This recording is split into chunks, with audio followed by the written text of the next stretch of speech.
ti fún wa ní ààyè ojú òní ti yín. Biography of High Chief Sikirullahi Kola Sani Olaboye, 1958 to 2026. From the banking hall to Sawo Steel, born on the 17th April 1958, to the late Alhaji Sani Alabi Olaboye and the late Alhaji Amunirat Abike Olaboye of Shawu Olarewaju Compound. High Chief Sikirullahi Kola Sani Olaboye, a distinguished member and formidable giant of Shawu ruling house, Shawu Olarewaju lineage of Ofa, was enthroned as High Chief on the August 16, 2009. The young Sikirullahi's early education took him north. He began his formidable education at Shehu Primary School in Funtua, Katsina State, before moving to government secondary school in Brenningbari, Kaduna State. He later gained admission to Ahmadu Bello University Zaria, one of the Nigerian foremost citadel of learning. After his university education, he answered the call of national service at the Lower Niger River Basin Authority in Abeokuta, Ogun State. It was a posting that foreshadowed his long life commitment to grassroots development. His professional career was forged in the crucible of Nigerian banking and finance sector. He worked at the Banking of Credit and Commerce International (BCCI) in Lagos, later at Commerce Bank Limited, and then at the Nigeria Acceptance Limited, now Merchant Bank. Those were years of spreadsheet, ledgers, and high-stake deals, but his heart was never far from offer. After a stint at Nile Merchant Bank, Chief Olaboye made a defining decision. He returned home, not to retire but to build. He took up the role of managing director of Fokin 105.7 FM of a pioneering radio station at the time when local media was still finding its footing in Kwara State. He brought corporate rigor and community passion to the station. Under his leadership, Fokin 105.7 FM was revitalized. It became more than just a frequency. It became a trusted source of news, a platform for civic engagement, and a voice for the voiceless in our land. For many residents, turning in felt like listening to a wise uncle who had their best interests at heart. On August 16, 2009, the bid was formed and history was made. Sikirullahi Kolawole Sani Olaboye was enthroned as High Chief Shawu of Ofa. It was a title he would hold. He was held for 17 years until his death. As High Chief Shawu, he was not a distant monarch. He was known to settle disputes with proverb and peasant. His compound was often open to those seeking counsel. He brought the same calm competency he had applied to the banking to the delicate art of traditional governance. His wisdom calmed disputes. His presence commanded respect, and his devotion to our heritage was unmatched. Those who knew him speak of a man who never raised his voice to make a point, because his character spoke loudly enough. Throughout his lifetime, High Chief Olaboye remained a tireless voice for the growth and the dignity of Ofa. He believed that tradition and progress would work hand in hand under his leadership. Cultural festival saw renewed figure and community conflict that earns festering round found resolution. Because his traditional chieftaincy, Chief Sikirullahi actively vested, represented the interests of Shawu district and wide community. His broad acceptance and cultural goodwill made him a unified figure, a dedicated patron, and of our annual Ejakadi Cultural Wrestling Festival. He was also widely recognized for his substantial support of security architecture across the Shawu district. A deeply faithful Muslim, his integrity was the thread that ran throughout every chapter of his life, from the banking hall to Lagos to the place of Shawu ruling house. Friends and admirers describe him as humble, selfless, unshakable commitment to the welfare of others. A final call.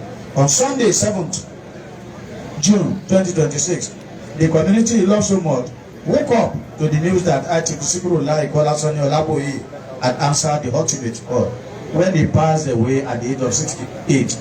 Offa did not just lose the royal father, it lost a peacemaker, a visionary and man who helped give voice to the community through the airwave of KFM. He is survived by his wife, children, and host of relatives who will strive to uphold the values he embodied. Thank you very much.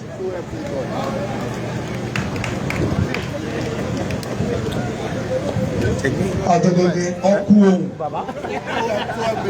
èyí náà dà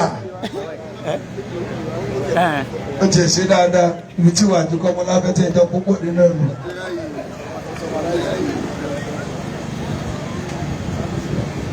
Àwọn sì yìí ní kókó ìdọ́tẹ̀ Baghdadi wá wọ́n ní àbá ṣáàwò tí wọ́n lọ àwọn ní grand patron wọn àwọn náà kó tíra yìí wá ẹ máa pín iṣẹ́ ti pín ni ẹ máa pín o.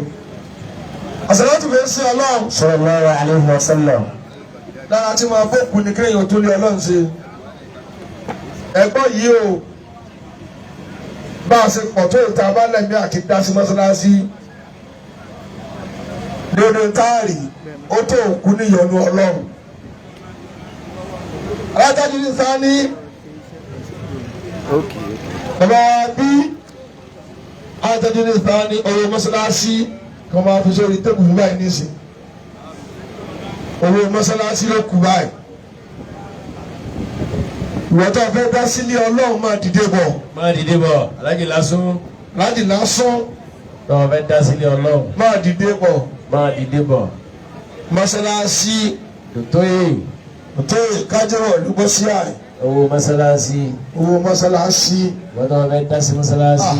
Ṣe nípa rẹ̀. Lọ́kàn fara ríyọ̀. Owó mọ́ṣáláṣí. Owó mọ́ṣáláṣí. Fújì owó mọ́ṣáláṣí. Owó mọ́ṣáláṣí. Kẹ́ni kò wá lùkọ́ bá gba owó ìdáadáa. Bẹ́ẹ̀ni. Owó ilé Ọlọ́run. Ìwọ́n tó fẹ́ dá sí mọ́ṣáláṣí. Alhaji Lásán. 50,000 naira. 50,000 naira. Owó mọ́ṣáláṣí. Alhaji Razak. Ozoro. Bàbá Gba Abdulrahman. Bẹ́ẹ̀ni. Alhaji Aziz Alẹ́sìlọ́yẹ. Bàbá Ibíyẹyè. Kàlàwà Ibíyẹyè. Ìwàlẹ̀sì Ibíyẹyè. Oya owó mọ́ṣáláṣí. Báwa Arúṣayé. Ọ̀gá mi Arúṣayé. Bẹ́ẹ̀ni bàbá àgbà. Bàbá ẹkú ni ọjọ́ sí. Dẹ́pọ̀ Adéyẹmọ Abdulrahman and 6 others. And 6 others. Ẹ̀yin obìnrin wá dáṣọ mọ́ṣáláṣí náà kan náà. Mọ́ṣáláṣí. Kọ́mọ kẹ̀kẹ́ tó ní aláti wọ Olúmọ. Owó mọ́ṣáláṣí. Olúmọ mọ́tò. Bẹ́ẹ̀ni. Ẹ máa dìde bọ̀ pẹ̀lú owó mọ́ṣáláṣí. Olórí tó tiẹ̀ náà.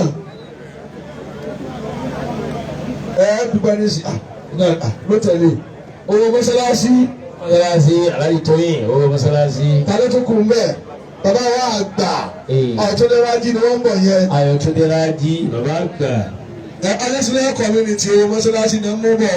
Àgbàlagbà dáadáa. Bàbá dáadáa bàbá dáadáa. Bí bàbá ti dé ni wọ́n wá kí wọn sórí ìkòkò. Àgbà yóò rọrùn. Àmín. Pẹ̀lú ìgbọ́lọ́ yóò rọrùn fún yín. Owó mọ́ṣáláṣí. Owó mọ́ṣáláṣí. Ọ̀ya. Oya máa bọ̀. Bàbá sábà ló wá fún wọn lọ́mọ bá. Adélélére. Owó mọ́ṣáláṣí. Owó mọ́ṣáláṣí. Bàbá ọ̀kí. Ẹ̀gbọ́n Chief Osoro of Offaland. Owó mọ́ṣáláṣí. Owó mọ́ṣáláṣí ni wọ́n mú bọ̀. Bẹ́ẹ̀ni ọlọ́run kan wọ̀ wọ́. Ọ̀sẹ̀pẹ̀lẹ̀ ti bẹ́ẹ̀ni aṣáájú yìí tí wọ́n lọ níjọ́ ní. Owó mọ́ṣáláṣí. Àwọn obìnrin náà ti ń jáde báyìí. Kájíwọ̀lú. Ti Kájíwọ̀lú Offaland. Owó mọ́ṣáláṣí. Dr. Ali gbọ́dọ̀ sọ owó mọ́ṣáláṣí. Owó mọ́ṣáláṣí. Bá a ṣe ń gbà á mà yìí yóò bókun lọ́dọ̀ Ọlọ́run. Talógun bẹ́ẹ̀. Talógun bẹ́ẹ̀. Àwọn ọba alátọ̀rọ̀ bá dá Ọlọ́run bá lélẹ́rìn. Bẹ́ẹ̀ni. Bàbá Adégbòye owó mọ́ṣáláṣí. Owó mọ́ṣáláṣí. Ọlọ́run tí wọ́n mú bọ̀. Bó ṣe mọ̀ nù. Jùlọ nù kọ́mítì náà gbé fún ọ. Àyẹ̀ tó ń gbà wí. Ọ̀rọ̀ dúpẹ́ kó kù. Bẹ́ẹ̀ni ọ̀rọ̀ dúpẹ́. Bàbá bí Aláàfin ta ló sọ̀rọ̀ dúpẹ́. Ó ṣe ọ̀rọ̀ dúpẹ́. Kí lábà ló tẹ̀lé à ń lọ tí wọ́n mọ́ṣáláṣí àbí. Ẹ̀sùn Ọlọ́run ti bí ẹ̀yin náà. Àmín. Ẹ̀sùn. Owó mọ́ṣáláṣí Ọlọ́run fi kẹ́ òkú ọ̀rọ̀ ẹnì kọ̀ọ̀kan wa náà. Àmín. Owó mọ́ṣáláṣí Ọ̀rọ̀ mọ́sálásí. Àwọn èèyàn mọ́ wáyé. Yàrá jà ń kọ́. Láàfin. Sọlú ọ̀rọ̀ ànàbí òkú. Sallallahu alaihi wasallam. Ẹbí bàbá wa Sẹ́ni Ọlábòye àti àpapọ̀ Sàwọ́ Ọláníwájú. Wọ́n ní ká dúpẹ́ lọ́dọ̀ olórí ìlú, ọkọ̀ ìlú, bàbá wa Múfútáwù Olóyèdé Òkìkíọlá, padà mọ́ sí Èṣù Oyèdèjì, Ajagungbadé àkọ́kọ́. Fún ipa takuntakun tó ń ṣe lórí ọ̀rọ̀ bàbá wa tó ṣaláìsí lójú ayé wọn àti lẹ́yìn wọn. Wọ́n lá dúpẹ́ púpọ̀. Ẹ ká dúpẹ́ lọ́dọ̀ gbogbo àwọn ọlọ́pàá ìkànsò, gbogbo àwọn ìjòyè ńláńláńlá àti gbogbo àwọn akẹ́wìtẹ̀ wọn. Wọ́n ní ká tún dúpẹ́ lọ́wọ́ bàbá ìmáàmù àti gbogbo ohun tí ń jẹ́ lè mọ́mù pátápátá tó wà lọ́dọ̀ wọn fún àdúrótì àti gbogbo akíkanjú wọn. Lákòjá wọ́n lá dúpẹ́ lọ́wọ́ gbogbo tí ń jẹ́ lè ọ̀pá pátápátá. Ilé àtọ̀nà ẹnìkankan wa kò ní bàjẹ́. Ọlọ́run bá wa wọlá gbogbo yín báyìí yóò forí ti òkú wa tó kú. Nǹkan dùnú ló mọ̀ ṣẹlẹ̀ sí kálukú wa nílé wa. Wọlá títóbi Ọlọ́run. Bàbá ní ká máa ka gbogbo ẹ̀yin èèyàn ńláńlá, gbogbo àwọn honorary chiefs, council of honorary chiefs àti gbogbo àwọn èèyàn tó wà bí ilẹ̀ oṣù. So ẹ dákun ẹ gbà wá bẹ́ẹ̀ ṣe rí wa. Ọlọ́run bá yóò bá dúró tẹ̀yìn náà. Ẹ ṣeun gan, a dúpẹ́ púpọ̀.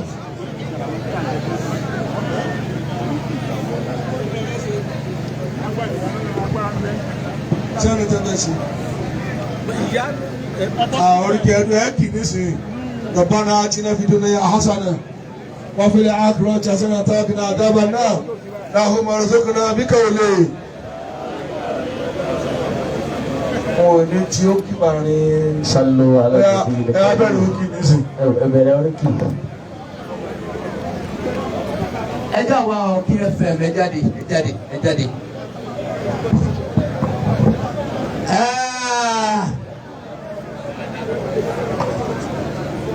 Eriwo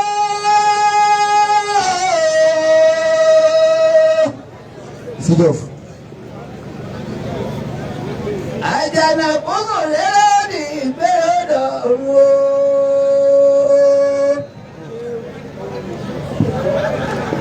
Olódi ìgbéré, onígbéré o, àtúntò náà lẹ́kún òde. Onígbéré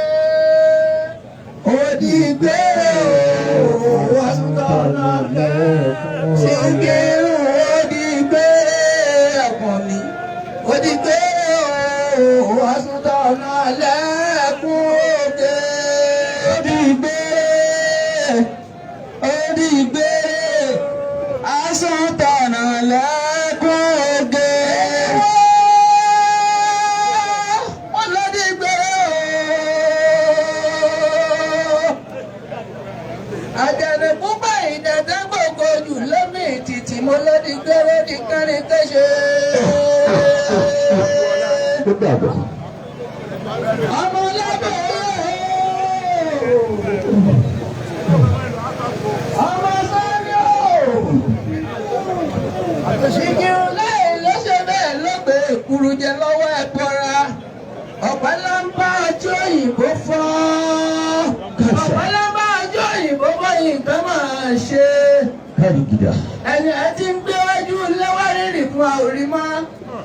Ẹni ẹ ti ń gbé ìkùlé náà ń pàṣẹṣẹ náà ń kẹ́gbẹ̀ẹ́ àwòrí ó dìgbà kan ó di gbéró di kẹ́ni kéṣe.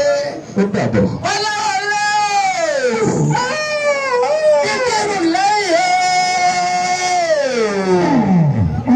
ọmọ sáré báyìí dàda ojú òde yìí orí bẹ́ẹ̀ bá ṣe lè ṣe ẹ máa ṣe lọ. Nípa tí mo rí àrí. Ọmọ ẹ̀jẹ̀ ń bà kù erin lákùn ọgọ̀ ọmọ arídìí òògùn lógo ọmọ arídìí òògùn lógo ni wọ́n kìnnà bàbá rẹ̀ ọmọ àrọ̀ ni òpélé Oníkòyí òsinmi ogun lọ abọ́láwọlé ọmọ àrọ̀ ni ogun ọmọ àròyìn ogun kí bàràbàrà ó bá gbè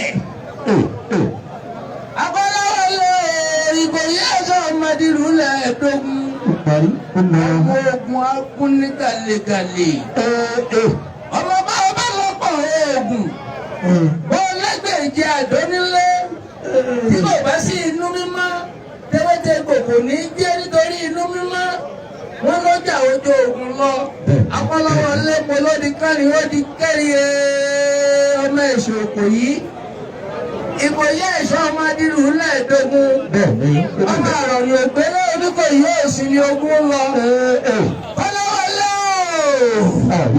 ọmọ ọlọ́wọ́ èèwọ̀ lódì ìgbà tó di gbé àtúntò náà lẹ́wọ̀dé ó di gbé àtúntò náà lẹ́wọ̀dé.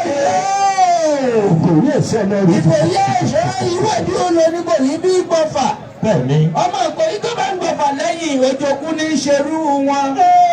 Ẹni ṣẹrẹ bàbá nílé ọkọ wa ní Ìkòyí adìyáyá. Ọkọ wa dé ẹrú ọ̀ṣọ́ dé adìyáyá dé. Èpè ẹ̀ṣọ́ Ìkòyí dé ọmọbìnrin lẹ́ẹ̀dógún. Àròyìn òpélé Oníkòyí òsinmi ogun náà. Àròyìn òpélé Oníkòyí òsinmi ogun lọ. Àjàwẹ̀ yìí ní múlẹ̀ Oníkòyí wù mí. Ojoojúmọ́ lógun ní múlẹ̀ bàbá wọn sún mi. Ìkòyí ẹ̀ṣọ́ ọmọ òsírí agbádá bá fọ́ fún. Ọmọ òsọ̀fún yọ̀yọ̀ kọ́ fọ́ pàdánù. Abọ́láwọlé ìdìrú láìsàn ní mo kí ọ ní gbẹ̀gbẹ̀je. Ìdìrú láìsàn ní mo kí ọ ní gbẹ̀gbẹ̀fà. Ọkùnrin gbọ̀dọ̀gbọ̀dọ̀ bí ọjọ́ kàtàrí àkànní wọn ló di gbé dìgbà kan ṣàwò lọ́fàdé ọba bòmí. Wọ́n fi ọmọ ló dìgbà bó ọba délé òkìlẹ̀ bó tó náà rìn nàpò. Àtẹ̀tẹ̀lẹ́ iṣẹ́ mi là kọjá Abọ́láwọlé ọmọ ló dìgbà kan wọ́n ogun ọmọ aṣíwú níjọ́ ogun lè bọ̀rọ̀ kì ní ọmọ Ìkòyí ẹ̀ṣọ́. Ìkòyí tó rí kúsá ní wọ́n tó bà lẹ́yìn ọjọ́ kúrí kúkú ṣerú wọn. Ó di ìgbéré àṣetọ̀ náà lẹ́. Èmi ló bá ń dáná ojú mi tó. Ìkòyí ẹ̀kọ́ ní ọmọ náà ń ojú mi tó. Abọ́láwọlé gbogbo tó bá ń jẹ pátápátá ní ọmọ báwọn jẹ. Gbogbo tó bá ń lò pátá ní báwọn lè níwà ní àṣà. Gbogbo sọ̀rọ̀sọ̀rọ̀ kí ni iṣẹ́ lẹ́dẹ̀ lẹ́yìn rẹ̀ bàbá wa Abọ́láwọlé lónìí. Bẹ́ẹ̀ ó di bẹ́ẹ̀ àsùntàn lẹ́wọ̀n. Akíbàmà ìbẹ̀rẹ̀ lè wáyé tí ó bá ní dáná kọ́ni tó sì kí akọni.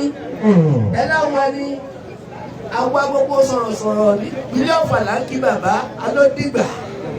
Ẹ̀mí lè yé ọmọdé lọ́wọ́ wọn padà mọ́ sí. Mo kọ́ ọmọ Ìkòyí ẹ̀ṣọ́. Gbogbo wa ń lé togo akóòdàrú akọni. Bàbá wa ti lọ ó di gbé lórí kan ní pé ṣe ìkẹyìn dà ìgbọ́sùkè. Odi ìgbé